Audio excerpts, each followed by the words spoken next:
Éclairé.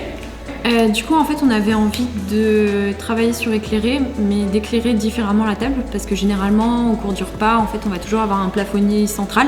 Et là, on voulait que notre objet lampe fasse partie en fait un petit peu du couvert et qu'on vienne le poser sur la table, comme on pose les assiettes, les plats, etc. Donc c'était plutôt un objet nomade qu'on va avoir envie de manipuler. Du coup, on s'est plutôt inspiré des formes du culbuto ou de la toupie pour qu'il y ait justement une notion de jeu et quelque chose de ludique qui donne envie de toucher cet objet et de déplacer. On va tourner la pièce, on va la couper en deux, tac. Ensuite, il va reprendre chacune des pièces et il va creuser à l'intérieur. Donc il va creuser par là et creuser par là. Et ensuite, on va les recoller avec la batterie intérieure. Tu vois, je le voyais comme ça.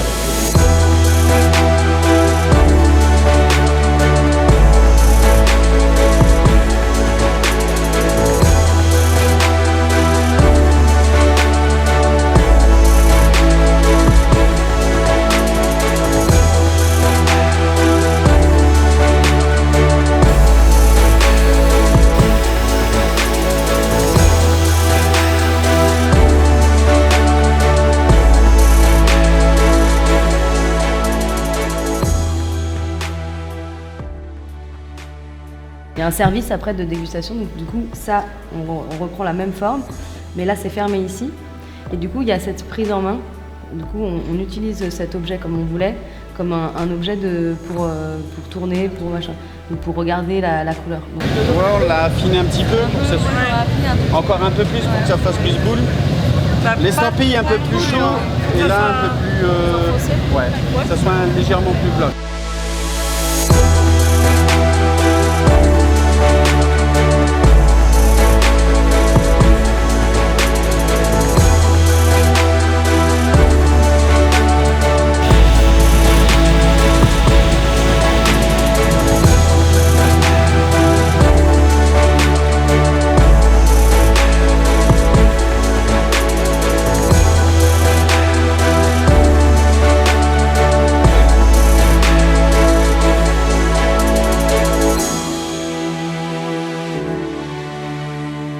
Alors vous pouvez me dire un petit peu où vous en êtes au niveau de votre projet dressé? On est parti sur l'épi de fêtage comme fil conducteur. Ce qui nous intéressait dans l'épi de fêtage, c'était justement le côté oblong et longiligne de la pièce. De là, on est parti sur un objet qui serait comme un serviteur qu'on pourrait poser sur la table au centre.